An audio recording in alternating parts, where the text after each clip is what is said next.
Hello ghostly army, कैसे हैं आप सब। तो आज मैं एक्सप्लेन करने वाला हूं एक बहुत ही बेहतरीन Bengali horror thriller supernatural series को, जिसका नाम है डाइनी। ये सीरीज काफी इंटरेस्टिंग है, देखने में आपको काफी मजा आएगा। ये सीरीज जो है वो प्राइम वीडियो पर और होइची ऐप पर अवेलेबल है। अगर आप देखना चाहते हैं तो जाकर देख सकते हैं, देखने में आपको काफी अच्छी लगेगी। और सबसे बड़ी बात कि ये सीरीज सच्ची घटनाओं के चलते बनाई गई है, यानी कि उनके आधार पर बनाई गई है। बात करें इस सीरीज की IMDb रेटिंग के बारे में तो वो है 7.1 स्टार्स आउट ऑफ 10। और रिसेंटली मैंने एक Indian supernatural found footage horror film को एक्सप्लेन किया है, जो कि इंडिया की पहली फाउंड फुटेज हॉरर मूवी है, रियल स्टोरी पर आधारित है। सो इन केस आपने मिस कर दिया है, जाकर देख लीजिए, उसका लिंक आपको नीचे डिस्क्रिप्शन पिन कमेंट में मिल जाएगा। डाइनी सीरीज के अंदर कुल मिलाकर 6 एपिसोड्स हैं, जो कि आपको देखने में अच्छे लगेंगे। तो चलिए अब बिना वक्त गवाए चलते हैं सीधा वीडियो की तरफ। तो डाइनी सीरीज की शुरुआत एक गांव को दिखाते हुए होती है, जहां पर हम मुखिया को और साथ ही साथ सभी गांव वालों को देखते हैं, जहां पर लोग, बच्चे, बूढ़े, बड़े और औरतें सभी थीं। अब मुखिया समेत ये सभी लोग एक घर के बाहर इकट्ठा होते हैं और कुछ लोग उस घर में से किसी लेडी को पीट कर बाहर ला रहे थे। वो लोग उस लेडी को पीट कर अधमरा कर देते हैं और उसे घसीटते हुए नदी किनारे लेकर जाते हैं, जहां पर सभी उस लेडी को डायन यानी कि बंगाली में डाइनी कह रहे थे और वो उसको जिंदा जलाने की बात भी कर रहे होते हैं, यानी कि यहाँ पर कुछ बहुत ही खौफनाक हो रहा था। खैर अब इसी के विपरीत बिल्कुल सेम समय पर पाता नाम की एक लड़की होती है, जो कि आज ही लंदन से लौट कर आई थी और वो अभी अपने फैमिली के लॉयर अंकल बारन से मिलने जा रही थी। अब हम थोड़ा सा पाता के बारे में जान लेते हैं। तो उसके पिता असल में एक टी एस्टेट के मालिक और एक बहुत ही बड़े आदमी थे, लेकिन पाता को असल में अपने जवानी में किसी लड़के से प्यार हो गया, जिसके साथ वो शादी करना चाहती थी। तो उन्होंने सीधा इनकार कर दिया था, क्योंकि वो बहुत ही ज्यादा स्ट्रिक्ट थे और वो अपने से नीचे खानदान में अपनी लड़की को बिल्कुल भी नहीं देना चाहते थे। अब पाता जो थी वो अपनी पसंद से ही शादी करना चाहती थी, तो वो अपनी जवानी में ही घर से भागने की कोशिश करती है और भाग भी जाती है, जिसको जाने से पहले उसकी बहन लता रोक रही थी, लेकिन पाता नहीं मानती। अब बाद में उसकी शादी में दिक्कतें आई और उसका डिवोर्स हो गया और वो अकेली ही रहती है। ऑब्वियस सी बात है, वो वापस भी नहीं जा सकती थी। अब उसके पिता का असल में देहांत हो चुका है, जिनकी विल को यानी कि उनकी प्रॉपर्टी वाले कागजों को अब ओपन करा जाएगा और उसी के सिलसिले में वो यहाँ पर आई थी। अब अंकल बारन उसे ये बताते हैं कि विल के हिसाब से जो भी वेल्थ है, प्रॉपर्टी है, वो दोनों बेटियों में बराबर बांटी जाएगी, लेकिन शर्त ये है कि विल खुलने के टाइम पर दोनों का एक साथ मौजूद होना बहुत जरूरी है। पाता तो सालों से लता से नहीं मिली थी और बारन के पास भी उसका कोई कॉन्टेक्ट नहीं था। बस एक सीमा नाम की लेडी का नंबर है, जिसे लता के बारे में पता हो सकता था, और ये भी श्योरिटी नहीं है। खैर अब पाता आराम करने जाती है और हाउस हेल्प उसको पुरानी डायरी देता है, जिसके अंदर सीमा का नंबर था। और यहाँ पर अब वो अपने परिवार की पुरानी फोटोज देखकर थोड़े से पुराने यादों को ताजा करती है। अब वो उस दिए गए सीमा वाले नंबर पर कॉल करती है, लेकिन कोई भी कॉल पिक नहीं करता, तो वो सोने चली जाती है। अब अगले दिन सीमा उसे कॉल करती है, जिससे वो बात करती है और सीमा बताती है कि लता से उसकी आखिरी बार 10 साल पहले बात हुई थी और सीमा के जो पिता थे वो पाता और लता के पिता की ही एस्टेट में काम किया करते। अब सीमा ये बताती है कि लता ने उसे 10 साल पहले कॉल किया था, क्योंकि लता को अपने पति का इलाज कराने के लिए सीमा के शहर आना था और तब लता खूनियाबारी गांव में ही रहा करती थी। अब पाता बारन को कॉल करती है और उनको बताती है कि वो खूनियाबारी जा रही है, जहां के लिए वो कार अरेंज कर दें। अब बारन अंकल जो होते हैं वो उसे ट्रेन से पास के गांव भेज देते हैं, जहां पर बादशाह नाम का आदमी उसे पिक करने आता है। वो ये बताता है कि उनके पिता की उस पर बहुत एहसान है और उसे पाता की हेल्प करने में खुशी महसूस हो रही है। अब ये लोग खूनियाबारी के लिए निकल जाते हैं, जहाँ के बारे में उसे ज्यादा कुछ नहीं पता था, लेकिन वहाँ पर उसके कुछ दोस्त हैं जिनसे वो मदद ले सकता है। अब पाता उसकी बातों को इग्नोर करे जा रही थी। इवन उसको अब लता से भी कोई खास मतलब नहीं था, वो तो बस अपनी प्रॉपर्टी का काम निपटा कर जल्दी से जल्दी यहाँ से निकलना चाहती है। अब थोड़ी देर के बाद में ये लोग खूनियाबारी के बॉर्डर पर पहुंच जाते हैं, जहां पर उन्हें 2 बच्चे मिलते हैं, जिनसे बादशाह जो होता है वो गांव के मुखिया के बारे में पूछता है। तो वो बच्चे बताते हैं कि जान गुरु यहाँ के मुखिया हैं और अभी वो सभी गांव वालों के साथ नदी किनारे पर गए हुए हैं। अब बादशाह उनसे साथ में चलकर रास्ता दिखाने के लिए बोलता है, तो वो उसके साथ चल देते हैं। अब वहां आते ही वो लोगों की भीड़ को देखते हैं और यहाँ बादशाह और पाता को कुछ भी समझ में नहीं आता कि आखिर यहाँ हो क्या रहा है। बादशाह कार से उतरकर देखता है तो यहाँ उसी लेडी को बुरी तरह से पीटा जा रहा था और अब उसको जलाया जाएगा, तो वो घबरा कर वापस जाने लगता है, यानी कि वही शुरुआत वाली लेडी को। तभी पाता एक नजर उस लेडी को देखती है और उसके पैरों तले जमीन खिसक गई थी। तभी हम एक फ्लैशबैक देखते हैं जिसमें बारन पाता के पिता से बात करते हैं कि एक लेडी मारी गई है जिसकी बेटी अब अनाथ है, यानी कि उसकी फैक्ट्री में जो लेडी काम करती थी, और अगर वो उस लड़की को पालने के लिए यहाँ पर रख लें तो उस पर केस नहीं बनेगा, भले से ही वो उसे ऐसा नौकर रख लें। जिस पर पाता की माँ ये कहती है कि आज से वो उस बच्ची को अपनी बेटी की तरह पाल पोस कर बड़ा करेगी और आज से वो ये मान लेगी कि उनकी 2 बेटियां हैं और पाता की एक बहन भी है। Now coming back to the story, पाता की वो बहन कोई और नहीं बल्कि लता ही थी, जो कि सामने बंधी हुई होती है अधमरी हालत में, और उसको ये गांव वाले जिंदा जलाने वाले थे। ये देखकर वो बहुत ही ज्यादा परेशान हो जाती है और बादशाह से कहती है कि वो लता है और वो अपनी बहन को ऐसी हालत में नहीं छोड़कर जाएगी। वो बहुत ज्यादा परेशान हो जाता है और ये कहता है कि वो हूटर बजाएगा और पाता सीट के नीचे से चॉपर निकाल ले। वो भीड़ के बीच में घुसेगा जहाँ पर सबको लगेगा कि पुलिस आ चुकी है और जल्दी जल्दी में वो लोग लता को यहाँ से निकाल लेंगे। वो लोग ठीक ऐसा ही करते हैं और भीड़ के बीच में घुस जाते हैं जहाँ पर लोग बहुत ही ज्यादा खुश थे, जश्न मना रहे थे जैसे कि यहाँ पर कोई फेस्टिवल होने वाला हो, लेकिन यहाँ पर ये लोग एक लेडी को मार रहे थे। खैर अब लता को खत्म करने के लिए वो काफी एक्साइटेड हो रखे थे। खैर अब प्लान के अकॉर्डिंग बादशाह और पाता जो होते हैं वो भीड़ में जाते हैं और पाता चॉपर की आड़ में लता को खोलकर गाड़ी में बैठा लेती है और बादशाह बिना सोचे समझे गाड़ी भगा देता है। अब ये लोग आगे एक आदमी से हॉस्पिटल का रास्ता पूछते हैं, लेकिन वो आदमी लता को देखकर ये कहता है कि उन लोगों ने डायनी को हाथ लगाया है और उनके साथ अब अच्छा नहीं होगा। अब इसी बीच हम एक फ्लैशबैक देखते हैं जहाँ पर पाता के पिता लता से ये पूछते हैं कि पाता कहाँ भागी, किसके साथ भागी, लेकिन वो उन्हें कुछ नहीं बताती और वो गुस्से में उसका घर से बाहर आना जाना बंद कर देते हैं। वो संतोष नाम के नौकर को उस पर नजर रखने का काम देते हैं, लेकिन संतोष को लता से प्यार हो जाता है और वो भी उसे चाहने लगी थी, जिसके नाम का ही वो टैटू करवा लेता है। अब एक दिन होता यह है कि पाता और लता के पिता जो होते हैं वो उस टैटू को देखकर संतोष पे गुस्सा करते हैं, उसे मारते हैं और काम से निकाल कर लता की शादी कहीं और फिक्स कर देते हैं। अब संतोष यहाँ से जा रहा था, लेकिन लता उसे बहुत चाहती थी, तो वो भी उसके साथ हमेशा के लिए यहाँ से भाग जाती है। तो अब आपको ये बात समझ में आई होगी कि इतने बड़े बाप की बेटी यहाँ पर क्यों आई थी और वो खूनियाबारी गांव में क्यों रह रही थी। इनफैक्ट उसको इलाज के लिए सीमा की हेल्प की जरूरत क्यों पड़ी थी। अब कहानी पर वापस आते हैं। बादशाह और पाता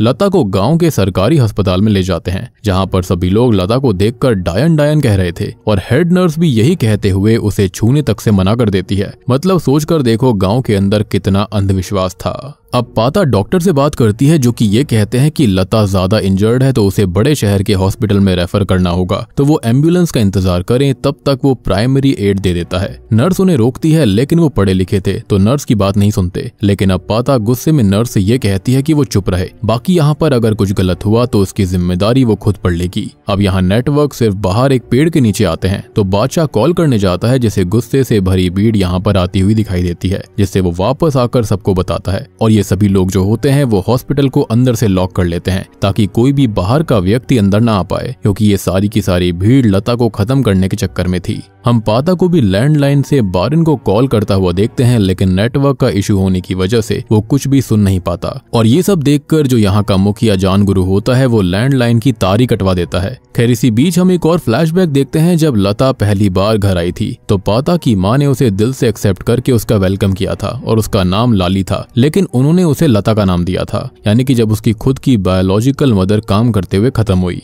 खैर अब प्रेजेंट टाइम में जान गुरु यानी कि मुखिया पहले तो पाता और बादशाह को धमकी देता है कि वो लोग वहां से लता को ले तो आए, लेकिन वो सिर्फ 2 हैं और यहाँ पर पूरा गांव उनके खिलाफ है और वो लता को उनको सौंप दे, नहीं तो बहुत बुरा होगा। और फिर वो डॉक्टर को भी धमकाता है। तभी हम हेड नर्स को देखते हैं जो कि लता को अभी भी डायनी डायनी कह रही थी, जिनसे डॉक्टर कहता है कि वो हॉस्पिटल में काम करती है और यहाँ पर लोगों की जान बचाना उनका फर्ज है और वो इन घटिया उसकी बातों पर बिल्कुल भी यकीन न करे। डॉक्टर उसको ये कहते हैं कि वो उसकी बात को समझे और ऊपर वाले फ्लोर पर ऑपरेशन थिएटर सेटअप कर दे और अब वो डॉक्टर की बात मान लेती है। तभी दूसरी ओर हम मुखिया जान गुरु के बेटे मैथाल को देखते हैं जो कि हॉस्पिटल के अंदर आने के लिए पीछे बाथरूम में बनी हुई खिड़की का इस्तेमाल करता है और चुपके से अंदर आ जाता है। अब तभी पाता अपनी बहन लता की हालत देखकर थोड़ी सी डिस्टर्ब होने लगी थी, जिसे नर्स बाहर ले जाती है और उसके लिए पानी लाती है, जिसे मैथाल पीट कर बेहोश कर देता है। तभी हम बाहर जानगुरु को देखते हैं जो कि बादशाह की कार को आग लगा देता है, जिससे बादशाह का खून खौल उठा था और वो गुस्से में बाहर जाने के लिए बोलता है, जिद करता है, क्योंकि वो कार उसकी दुनिया थी, जिसे पाता संभालने लगती है और उसे एक नई कार दिलाने का वादा करती है। और जैसे तैसे करके वो थोड़ा सा थम जाता है। अब जानगुरु इसी बीच फिर से उनको धमकी देता है कि वो लोग लता को सौंप दे, नहीं तो वो हॉस्पिटल का गेट तोड़कर अंदर भी आ सकता है। अब यहाँ लता को ऑपरेशन थिएटर में लेकर जा रहे होते हैं कि तभी मैथाल उसको स्टैब कर देता है और तभी हम एक और फ्लैशबैक देखते हैं जिसमें हमको पता चलता है कि लता को गोद लेने के कुछ समय बाद ही जो पता की जो ओरिजिनल माँ थी यानी कि बायोलॉजिकल मदर थी, उनकी डेथ हो गई थी। अब प्रेजेंट टाइम में मैथाल लता को स्टैब कर देता है, लेकिन वो उसे और ज्यादा नुकसान पहुंचाए उससे पहले ही बादशाह उसको पकड़कर पीट देता है और नर्स उसको बताती है कि ये यहाँ के मुखिया जानगुरु का बेटा है। अब बाहर जानगुरु हॉस्पिटल में ही आग लगाने वाला था, लेकिन तब तक पाता और बादशाह जो होते हैं वो मैथाल को होस्टेज ले चुके थे और पाता जानगुरु से उसका माइक मांग लेती है। वो धमकी देती है कि हॉस्पिटल को जलाया तो जानगुरु का बेटा भी मारा जाएगा। वो आगे ये कहती है कि 30 मिनट में उसको एक एम्बुलेंस चाहिए और एम्बुलेंस के यहाँ पर आने के बाद वो वहां से निकल जाएगी और तब तक अगर जानगुरु या फिर उसके लोगों ने कोई भी गलत हरकत करी तो मैथाल के साथ अच्छा नहीं होगा। जानगुरु के लोग उससे पूछते हैं कि अब उनको क्या करना चाहिए और तभी वो सोचने लगता है। यहाँ पर मैथाल को वो लोग सेडेटिव देकर बेहोश करके वहीं पर बांध देते हैं और दूसरी ओर लता की सर्जरी सक्सेसफुल हो जाती है जिसे 2 यूनिट खून की जरूरत थी और पाता उसे खून देती है। यहाँ पर वो सालों बाद लता को छूती है और उसके सर पर हाथ फेर कर उसे दिलासा देती है कि वो जल्दी ही ठीक हो जाएगी। तभी वहाँ पर एक बूढ़ा व्यक्ति एडमिट था जो कि उससे ये कहता है कि जो लता झेल चुकी है ये तो उसके सामने कुछ भी नहीं है। और तभी हम लता की कहानी का फ्लैशबैक देखते हैं। तो 15 साल पहले लता संतोष के साथ यहाँ पर आई थी और दोनों की शादी हो गई थी।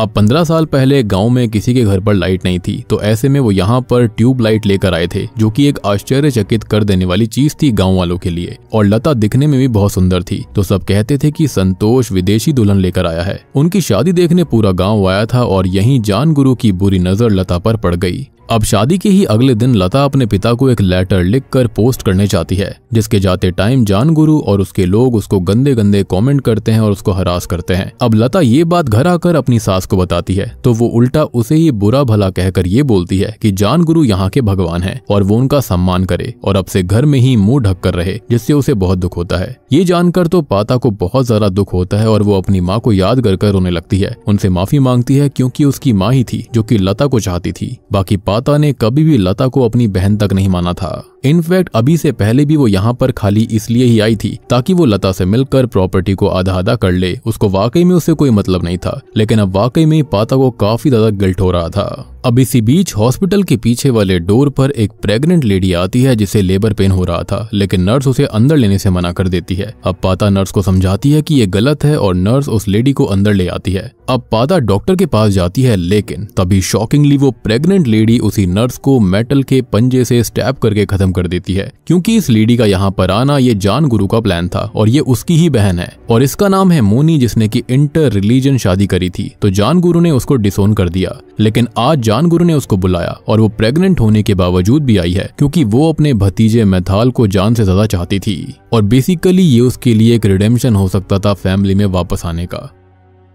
जब लता और हेड नर्स वापस आती हैं तो ये देखती हैं कि वो नर्स वहां पर खत्म हो गई थी और मोनी मैथाल को लेकर पीछे के दरवाजे से बाहर निकल चुकी है। अब वो बाहर आकर दरवाजा लॉक कर देती है और थोड़ी ही दूर से उसके पति और बाकी लोगों को वहां पर आना था, लेकिन इसी बीच उसका वाटर ब्रोक हो जाता है और अब तक बादशाह छत से कूदकर दरवाजे को ओपन कर देता है और पाता बाकी लोगों के साथ मिलकर मोनी और मैथाल को अंदर लेने लगती है, लेकिन मोनी का पति पाता पर चाकू फेंकता है जो कि मोनी को ही लग गया था। तभी हम एक और फ्लैशबैक देखते हैं जहां पर पाता की मां को टर्मिनल इलनेस हो गई थी और उनके पास अब बस 6 महीने ही बचे थे, यानी कि उनका बचना नामुमकिन था। अब पाता के जो पिता होते हैं वो उनके घर के अंदर हो रही बुरी चीजों का दोषी लता को ठहराते हैं और ये बात लता ने सुन भी ली थी। अब लता जो होती है वो खुद को इस परिवार के ऊपर एक बोझ मान लेती है और मन ही मन उनसे दूरी रखने लगती है। खैर प्रेजेंट टाइम में मोनी की डिलीवरी करी जाती है जो कि एक बेटे को जन्म देती है। आई मीन यहाँ पर सोच कर देखो कि उसने कितना गलत किया, फिर भी उसकी डिलीवरी करी गई। अब तभी हम पाता को देखते हैं जो कि उस बूढ़े व्यक्ति के पास थी और ये कहती है कि उसे अपने पति अरमान से प्यार नहीं था, वो तो बस माँ की मौत के बाद यहाँ से जाना चाहती थी और उसे ये जगह अच्छी नहीं लगती थी। कुछ टाइम के बाद में अरमान को किसी और से प्यार हो गया था और पाता ने डिवोर्स फाइल कर दिया। उसे लगता था कि अब्रॉड में वो आजाद है, लेकिन एक समय के बाद वो खुद को अकेला मानने लगी और उसका मन हमेशा करता था कि काश उसके पास कोई बात करने वाला होता। उसे उसकी माँ की भी बहुत याद आया करती और अब वो फैसला कर चुकी थी कि वो लता के ठीक होते ही उसे लंदन ले जाएगी।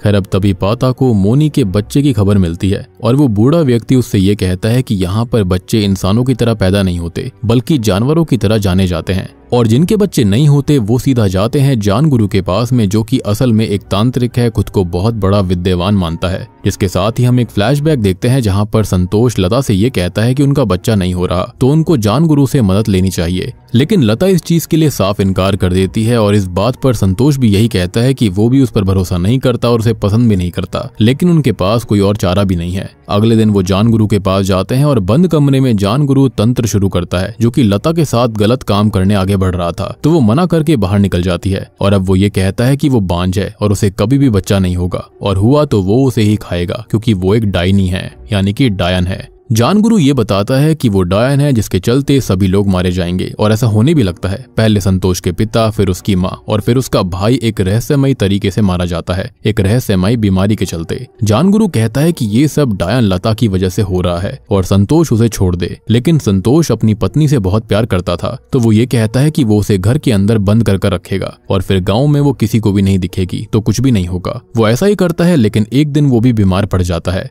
अब जैसा कि हम जानते हैं कि लता पढ़ी लिखी थी, तो वो डॉक्टर से बात करती है तो उसको पता चलता है कि ये तो जापानीज एनकेफेलाइटिस है और ये बीमारी जानवरों से फैलती है, जो कि असल में उनके घर में पाली हुई भेड़ों से आ रही है और संतोष को जल्दी से जल्दी शहर में ट्रीटमेंट लेना होगा। इस बीमारी के चलते होता यह है कि ब्रेन टिश्यू के अंदर सूजन आ जाती है और ऑब्वियसली उसके बाद मौत होती है। तो यहाँ पर ये हो रहा था, यहाँ पर कोई डायन वाला चक्कर नहीं था, बेसिकली ये घटिया नुस्खी बातें थी जो कि गाँव के अंदर मुखिया ने फैला रखी थी। खैर प्रेजेंट टाइम में पाता लता के पास बैठी हुई थी और वो उससे ये कहती है कि उसने बहुत बड़ी गलती करी। उसे माँ ने ये कहा था कि वो लता का ख्याल रखे, लेकिन उसने ऐसा नहीं किया। वो बादशाह से भी बात करती है और ये कहती है कि माँ के गुजर जाने के बाद पिता ने लता को दोषी माना और पाता भी उसे मन ही मन में नफरत करने लगी थी। इवन आज यहाँ पर आते हुए भी वो खुश थी कि लता बुरे जीवन में है, लेकिन अब उसे एहसास हो रहा है कि वो कितनी गलत थी। और यहाँ पर गाँव के सारे लोग भी तो यही कर रहे थे, सब उसको अंदर ही अंदर नफरत करते थे, सब उसको डायन माना करते थे और कहीं ना कहीं पाता के पिता और पाता दोनों ही ऐसा कर रहे थे। और आप देख रहे हो कि सुपरस्टिशियस होना कितना गलत होता है, यानी कि अगर किसी के साथ कुछ हो रहा है, कुछ गलत हो रहा है, तो आसपास वाले लोगों को ही इसका जिम्मेदार माना जाता है। सब यही सोचते हैं कि इसके अंदर कोई खोट है, इसके पास में कोई डिफेक्ट है, इस वजह से ऐसा हो रहा है, या फिर कोई लड़का या फिर लड़की के पास में अच्छा लक नहीं है जिसके चलते आसपास लोगों को भी इफेक्ट होता है, जबकि ऐसा कुछ भी नहीं होता। यहाँ पर हर चीज जो होती है उसके पीछे कोई ना कोई साइंटिफिक एविडेंस होता है, जैसे कि यहाँ पर वो भेड़ों वाली बीमारी थी। एनीवेज अब तक लाइट चली जाती है और जान गुरु ये कहता है कि उसने लाइट्स काट दी है, जल्दी ही अंधेरा हो जाएगा और फिर वो यहाँ से नहीं जा पाएंगे। और पाता सबको मोनी की लाश दिखाकर कहती है कि आज जान गुरु की जिद की वजह से एक लेडी मारी गई और ऐसे वो लोगों को अपनी जिद के आगे मरने देगा और ऐसे ही गांव के सारे लोग उसकी जिद के आगे मारे जाएंगे। तो वो सबसे रिक्वेस्ट करती है कि उसे लता के साथ यहाँ से जाने दिया जाए और जान गुरु को भगवान ना माना जाए। अब एक आदमी जो होता है वो जान गुरु के खिलाफ कहता है कि बिल्कुल सही बात है, तो जान गुरु उल्टा उसे ही पीट देता है और अब फिर से सारी की सारी जो भीड़ होती है, गाँव वाले होते हैं, वो जान गुरु की साइड होकर एक ही लय में बात करने लगते हैं। इसी बीच हम जान गुरु के लोगों को देखते हैं जो कि डॉक्टर की वाइफ को यहाँ पर पकड़कर ले आए थे और वो उसे चाकू की नोक पर रखता है और डॉक्टर को धमकी देता है, जिस पर पाता उससे ये कहती है कि अगर उन्होंने डॉक्टर की बीवी को हाथ भी लगाया तो उसका बेटा मैथाल भी मारा जाएगा। तो वो ये कहता है कि बादशाह को देखकर समझ आ रहा है कि वो किसी की जान लेने में सक्षम है ही नहीं। अब तक नर्सेस और डॉक्टर मेन गेट ओपन कर देती हैं और लता के साथ पाता को भी बाहर भेजकर डोर अंदर से लॉक कर देती है। और अब लता और पाता जान गुरु और उसकी खून की प्यासी भीड़ के सामने अकेली निहत्ती थी। अब जान गुरु और उसकी भीड़ उनकी ओर बढ़ने लगती है, लेकिन तभी वहां पर पुलिस फोर्स आ गई थी। तो ये पुलिस असल में बारिन ने भेजी थी क्योंकि उसे लता और पाता की फिक्र थी और पुलिस ऑफिसर यहाँ पर अपनी एक फीमेल और एक मेल कांस्टेबल के साथ आया था और जान गुरु को रोककर लता और पाता को अंदर भेज देता है। वो जान गुरु को रोकता है, लेकिन मुखिया उसको थप्पड़ मारता है और धमकी देता है कि यहाँ आज वो अपना काम करके जाएगा और अगर पुलिस बीच में आई तो उसके लिए भी अच्छा नहीं होगा। यानी कि लिटरली कानून को अपने हाथ में ले लिया था मुखिया ने, उसने खुद को वाकई में भगवान मान लिया था। अब अंदर बादशाह मैथाल को एक रूम में बंद करके डॉक्टर पर गुस्सा करता है कि तभी नर्स उससे ये कहती है कि वो क्या ही करते, यानी कि डॉक्टर की बीवी को उन लोगों ने कब्जे में रखा था। अब यहाँ से बादशाह, लता और पाता तो चले जाते, लेकिन जिन्हें यहाँ पर रहना है जान गुरु उनको जीने नहीं देगा। और तभी हम पाता को देखते हैं जो कि लता से ये कहती है कि अब वो उसके साथ वैसे ही रहेगी जैसा हमेशा से माँ चाहती थी। जिसके बाद हम एक और फ्लैशबैक देखते हैं जिसमें लता सीमा को कॉल करके जब वापस आ रही थी तो जान गुरु और उसके लोग उसे पकड़कर पीट देते हैं, यानी कि वही बीमारी के चलते वापस आ रही थी जो कि उसके पति को हुई थी। और अब तक इस बीमारी के चलते संतोष भी खत्म हो चुका था क्योंकि वो काफी लेट हो गई थी। तो लता का घर बार सब कुछ उजड़ चुका था। जिसके चलते वो डरते हुए भटकने लगी थी और पागल सी हो गई। एक वक्त के बाद गांव के बहुत सारे लोग उसके साथ गलत काम करते हैं और वो जिंदा लाश की तरह सब कुछ सहती चली जाती। यानी कि वाकई में उस बूढ़े व्यक्ति की बात सच थी, उसने जो कुछ झेला था उसके सामने तो ये कुछ भी नहीं था। अब प्रेजेंट टाइम में लता को होश आने लगा था और वो अपनी माँ को याद कर रही थी, जिसको पाता में अपनी माँ दिखाई देती है। बाहर हम जानगुरु को देखते हैं जो कि अपने आदमियों से ये कहता है कि अब एक डायन को मारने के लिए और जानें लेनी होंगी और वो डॉक्टर को बुलाता है। अब अंदर मैथाल जो होता है वो ब्लेड की मदद से रस्सियों को काट कर खुद को आजाद कर चुका था। दूसरी ओर डॉक्टर, पाता, बादशाह और बाकी लोग जानगुरु को देखते हैं जो कि पुलिस ऑफिसर से कहता है कि उसने और उसके लोगों ने कुछ नहीं देखा, मतलब कि कोई FIR नहीं होगी, कोई रिकॉर्ड नहीं होगा। अब वो अपने आदमी को ऑर्डर देता है जो कि सीधा एक झटके में डॉक्टर की बीवी का सर धड़ से अलग कर देता है। अब कहानी फिर से फ्लैशबैक में जाती है और दोस्तों अब यहाँ पर खुलते हैं इस कहानी के असली पत्ते। अब असल में हुआ ये था कि जानगुरु को ये पता चल गया था कि संतोष और उसके परिवार ने भेड़ों की मदद से अच्छा पैसा कमाया था, लेकिन उन्हें बीमारी हुई तो पहले उसने उन्हें मरने दिया और फिर उनकी भेड़ें और पूरी जमीन कब्जे में कर ली। यानी कि ये सब कुछ इस मुखिया का ही प्लान था। अब आगे उसने और भेड़ें पाली, बेची और फिर खरीदी, लेकिन गांव के लोगों से बिजनेस करवाया क्योंकि भेड़ों से बीमारी आती है, ये वो जानता था। अब आगे लोग बीमार होने लगे, मरने लगे, लेकिन उसका प्रॉफिट ही होता था, तो उसने कुछ भी नहीं किया। यानी कि वो बहुत ही ज्यादा ईविल था, असली डेविल तो वो खुद है। अब एक दिन मुखिया के आदमी ने ये कहा कि लोग अब काफी ज्यादा तादाद में खत्म हो रहे हैं और उनके ऊपर शक आ सकता है, तो उस दिन ही उसने डायन वाली कहानी गढ़ी कि लता एक डायन है जिसके कहर से सभी लोग खत्म हो रहे हैं। और गांव के लोग जिन्हें शिक्षा नाम की चीज के बारे में कुछ पता नहीं था, बीमारी के बारे में कुछ नहीं पता था, तो वो उसकी बातों में आ गए और उसके आगे की कहानी हम ऑलरेडी देख चुके हैं। खैर प्रेजेंट टाइम में सीरीज वापस आती है और मैथाल आजाद होकर बादशाह को खत्म कर देता है और बाहर आने लगता है कि तभी उसे पाता पकड़ लेती है जिसे वो पीटने लगता है। लेकिन पाता अपनी माँ को याद करके हिम्मत लेती है और उसकी माँ ने जाने से पहले सबको एक सबक दिया था कि दोनों बहनों को एक दूसरे की ढाल बनना होगा। अब तभी पाता उसे पीटने लगती है, लेकिन मैथाल उसे ओवर पावर करता है। अब वो बाकी नर्सेस को भी पीट रहा था कि तभी पाता के हाथ में वही मेटल क्लॉ लग जाता है जिससे कि वो उस पर हमला करने लगती है। यहाँ जानगुरु ये सब देख रहा था, जिससे पुलिस ऑफिसर ये कहता है कि वो एम्बुलेंस बुला ले और जब वो जाने लगेंगे तो उनको घेर कर मैथाल को बचा लिया जाएगा और बाकी सबको वो मार सकता है। यानी कि वो भी उसकी साइड हो गया था। अब जानगुरु पाता से यही बोलता है कि वो उसे जाने देगा, बस वो मैथाल को छोड़ दे, तो वो उससे झुककर भीख मांगने के लिए कहती है और पीछे से नर्स कहती है कि मैथाल को छोड़ दो, असली शैतान तो जानगुरु है और उसे मारना ज्यादा जरूरी है।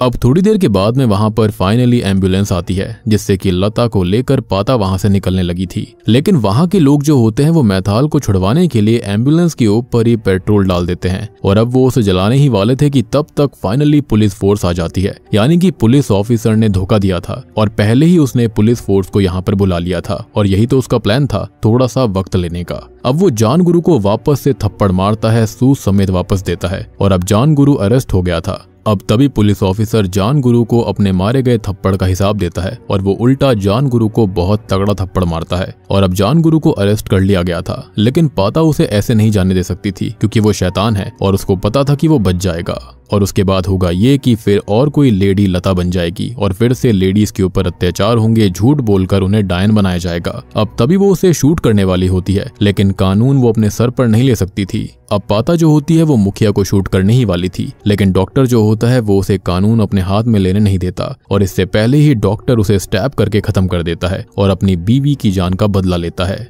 फाइनली पाता लता को लेकर यहाँ से निकल जाती है और लता को होश आ चुका था, जो कि अब अपनी बहन को पहचान जाती है और उसको बहुत ही ज्यादा शुक्रिया अदा करती है। और अब दोनों बहनें फाइनली एक हो गई थी, जैसा कि उसके पिता की विल के अंदर था और उसकी माँ भी हमेशा से यही चाहती थी। यानी कि खत्म होने से पहले जो पिता थे इनके, उनको भी एहसास हो गया था कि लता गलत नहीं थी।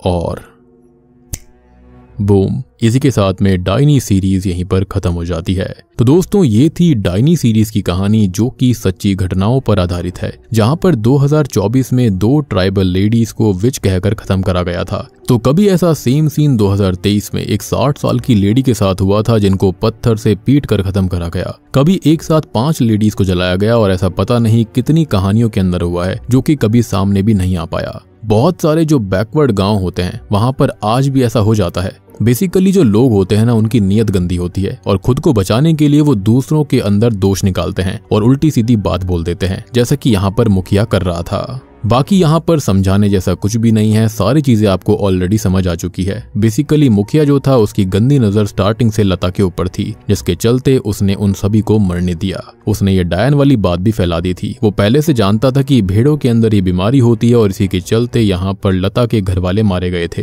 यानी कि उसके ससुराल वाले और संतोष। लेकिन उसने ये बात किसी को नहीं बताई और इल्जाम उसके ऊपर न लग जाए, यानी कि उसको पहले से बीमारी के बारे में पता था, तो इसके चलते उसने सारे के सारे गांव वालों के सामने यही कह दिया कि वो एक डायन है और उसी की वजह से ऐसा हुआ है। तो सब लोग उसको ही खत्म करने वाले थे, जिसके चलते ये बात कभी वापस नहीं आती, यानी कि ये बात कभी किसी के सामने आ ही नहीं पाती। लेकिन पाता यहाँ पर एक तरह से देवी के रूप में आई थी, जिसके चलते मुखिया द डेविल का अंत करा गया। तो उम्मीद करता हूँ कि आपको ये सीरीज जरूर पसंद आई होगी। ये सीरीज काफी बेहतरीन थी, देखने में काफी इंटरेस्टिंग भी लगती है। उम्मीद करता हूँ कि आपको भी अच्छी लगी होगी। अच्छी लगी है तो वीडियो को लाइक कर दीजिए, चैनल के ऊपर नए हो तो सब्सक्राइब कर लो। और रिसेंटली मैंने एक्सप्लेन किया है one of the best and first Indian found footage horror film को, जिसका नाम है 6-5 = 2, जो कि सच्ची घटना पर आधारित है। इनकेस आपने मिस कर दिया है जाकर देख लीजिए, उसका लिंक आपको नीचे डिस्क्रिप्शन, पिन कमेंट दोनों में मिल जाएगा। तो मैं आप सबको मिलता हूँ अगली वीडियो के साथ में, तब तक के लिए